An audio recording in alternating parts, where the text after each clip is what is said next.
ఈరోజు నాగంబొట్ల వారి కంటిలో కానీ లేదా సర్వేపల్లిలో కానీ మీరు సర్వేపల్లి నియోజకవర్గంలో కానీ ఎత్తినటువంటి గ్రావెల్కి సంబంధించి అనుమతులు ఒక్కసారి చూపించండి.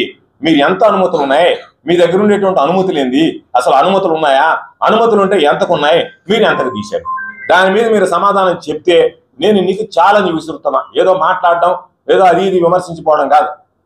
కాబట్టి నేను లావే, ఎందుకంటే నాకు తినింది తిన్నట్టుగా ఒంటికి పడుతుంది కాబట్టి నేను లావుగా ఉంటాను. నీకు తినింది ఒంటికి పట్టడం లేదు కదా, అందుకే నువ్వు బక్కగా ఉండవు.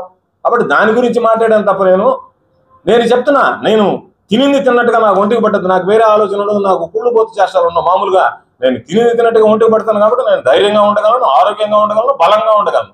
నీకు అది ఒంటికి పట్టదు కాబట్టి నీకు ఎంతసేపటికి ఇతరుల గురించి ఏడ్చేటువంటి బుద్ధి కాబట్టి నువ్వు బలహీన పడిపోతున్నావు. నేను నీకు 2 విషయాలు చెప్తున్నా.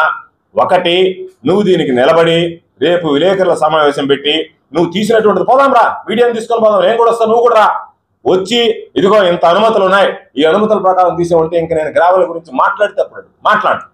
నువ్వు అది కాకుండా ఏదో మసిబూసి మారేడికాయ చేసి అనుమతులు లేని దగ్గర గ్రావెల్ ఎత్తి ఆ ఎత్తినటువంటి దాన్ని వాళ్ళు జిఎస్టీ కట్టారంట, దానికి సంబంధించినటువంటి నువ్వు అనుమతి ఉందా, ఇల్లీగల్ క్వారీయంగా లీగల్ క్వారీయంగా, దాన్ని తీసుకొచ్చి ఆ గుంతలను పూర్తి చేయాల్సినటువంటి అవసరం ఏమర్పడింది అని సమాధానం చెప్పాలి. అది ఒకటి.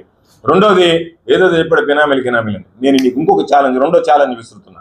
నా మీద నువ్వు పెట్టినటువంటి కేసులు, నా మీద నువ్వు చేసినటువంటి ఆరోపణలకి సిబిఐ విచారణకి నేను సిద్ధంగా ఉన్నా.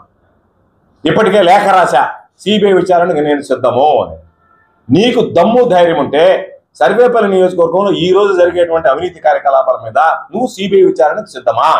ఆ 2 విషయాల మీద నువ్వు ప్రెస్ మీట్ పెట్టి సిబిఐ విచారణకు సిద్ధమంటే ప్రభుత్వం నీ చేతుల్లోనే ఉంది. నేను నీకే లెటర్ పంపిస్తా, నువ్వు లెటర్ ఇద్దరం కలిసి వెళ్ళి అయ్యా మా మీద సిబిఐ విచారణ జరిపించుకోండి అని చెప్పి మన మీద ఎవరు సిబిఐ విచారణ జరిపించుకొని నిర్దోషం చెప్పి బయటపడతారు. నా మీద ఒకసారి సిబిఐ విచారణ జరిగింది, సిబిఐ విచారణ జరిగితే సిబిఐ నా మీద క్లీన్ చిట్ ఇచ్చింది. కాబట్టి మరలా కూడా నేను విచారణకు సిద్ధంగా ఉన్నానని చెప్పి నీకు ఛాలెంజ్ విస్తున్నా. ఇద్దరిలో ఎవరు సిబిఐ విచారణను క్లీన్ చిట్ తెచ్చుకుంటే వాడే పోటీ చేద్దాం, రెండో వాళ్ళని ఆగిపోదాం, ఇబ్బంది లేదు. కాబట్టి ఈ 2 ఛాలెంజ్లకి నువ్వు సరైనంటే మాట్లాడు తప్ప ఈరోజు ఏదో మాట్లాడారు కాబట్టి చంద్రబాబు నాయుడు దగ్గర మార్కులు ఎంచుకోవడానికి జగన్మోహన్ రెడ్డి గారిని దూషిస్తే, చంద్రబాబు నాయుడు గారిని పొగిడితే, రేపేదన్నా అడవ తప్పి మంత్రి పదవులు ఏదన్నా నా పేరు కూడా పరిశీలనలోకి వస్తుందో అడుగులు పడిపోతున్నాను కదా అటువంటి ఆలోచన ఏదన్నా ఉంటే చేసుకో. కానీ నేను మరలా చెప్తున్నా, జగన్మోహన్ రెడ్డి గారి కాలి గోటికి కూడా సరిపోనటువంటి వ్యక్తి నువ్వు.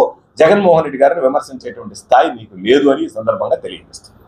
మరిన్ని అప్డేట్స్ కోసం మన HN9 టీవీ ఛానల్ ని సబ్స్క్రైబ్ చేసుకోండి.